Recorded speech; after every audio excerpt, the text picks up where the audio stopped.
We all live in this world, and we are all a strand of life in the whole web of life. And whatever we do to one strand, we affect the other strands within that web of life.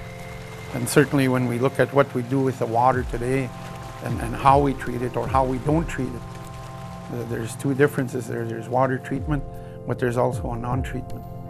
And if we just sit by idly and do nothing, then what are we telling our grandchildren? What kind of message are we sending?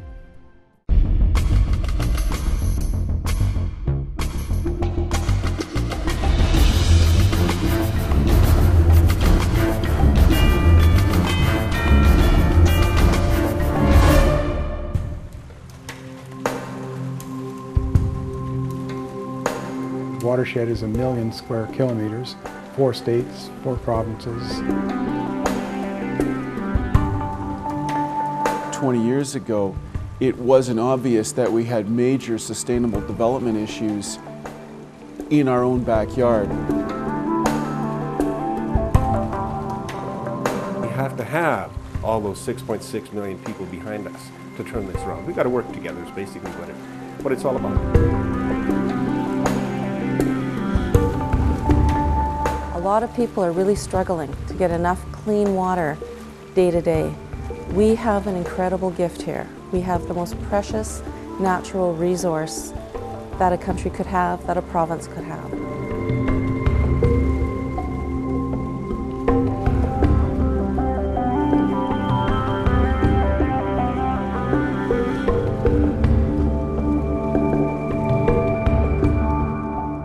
Number of reasons why we need Lake Winnipeg healthy. First of all, it's the major recharge zone for the aquifer that covers eastern Manitoba, the Inner Lake, and even into the Westman area.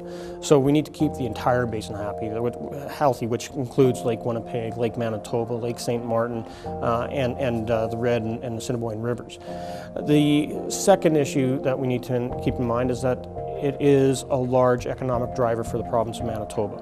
We have over 1,200 commercial fishers just on Lake Winnipeg alone. And over 2/3 of those are Aboriginal fishers, and this is how they make their livelihood.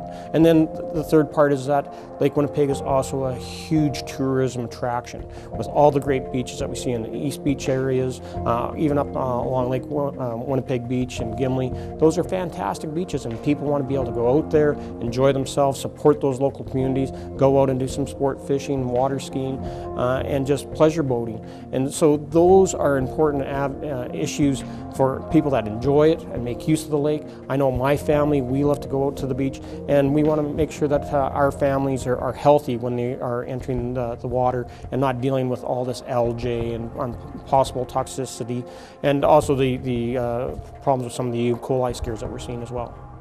We have a rather unique situation where the Red River flows north. Most rivers in North America flow south, but we have a river that flows north.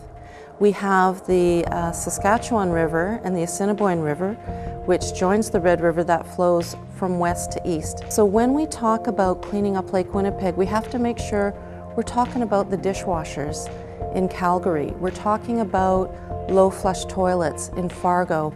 We're talking about what folks do at the lake in Lake of the Woods, because it all flows into that body that we love and cherish so much in Manitoba, Lake Winnipeg.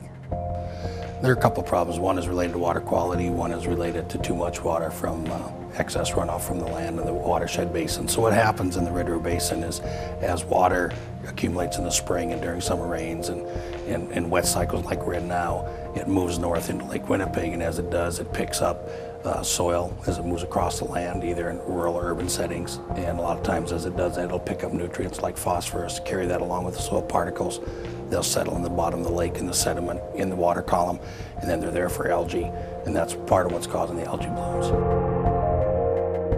The real effect that this excess algae has on the lake happens when the algae die and they sink to the bottom and they rot on the bottom of the lake. And this process uses up oxygen in the water, oxygen that's necessary for the creatures that live in the water. And that's how it can choke the lake in a sense from the bottom up.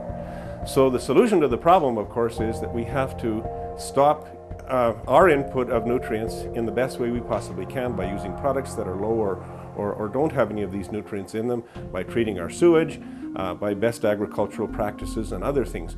And we have to continue to monitor the lake to see if in fact this is having the desired effect. Whether we use phosphorus detergents, how much fertilizer we apply on our lawns, our parks and golf courses and other recreational outdoor facilities use a lot of different fertilizers. And of course there is the agricultural, industrial and municipal activities that happen. So we have to do a better job in water treatment and wastewater management. We have to do a better job in looking at how we regulate and manage farm practices. I think our industry is well positioned to take responsibility for the areas where we can improve, but we want to share that responsibility with all contributors, and we need to have our regulators look at the entire situation and not just agriculture. This is a wake-up call for all of us to pay more attention to the environment that we live in. This problem didn't happen overnight. It's probably taken, with the information we have, the last 50 years to develop to the extent that it has right now. So the take-home message there is, certainly we're all busy in our day-to-day activities, but we have to stop on a regular basis and say, what are our activities doing to the environment that we live in? Think about this, that what we put down our sinks and toilets eventually does end up in the ocean and we're in the prairies. That's phenomenal. As local government, giving consideration on how large the watershed is, we need to all come together on this page. Lake Friendly is an identity which is easily picked up by anybody. People can very easily be empowered once we give them the information. It's very important for us to explain to people that there's things we can do every day in our lives at home and at work that will make a very big difference. If we know that we can go to the store and look for this simple logo, which clearly indicates that it is a lake-friendly product, it is easy for all of us to make a decision. The value of the lake-friendly label is it allows consumers very, very quickly to take a look at a product and see, in fact, that that product is low or it doesn't have any of the nutrients in it, which is the right choice. And people need to know that this is what's causing the problem, and they have a responsibility to do something about it. All businesses want to do the right thing, and it's a matter of education and awareness, recognizing that these cleaners exist, that they're effective, that they're readily available and cost effective. That's the information that we need to get out to other businesses. Once that happens, it's a snowball effect. Everybody will start using this, and we'll start to see a real benefit to Lake Winnipeg as a result of everyone working at this problem together. If we engage students, engage young people, they'll just naturally take it home, and their parents will be dragged along whether they like it or not.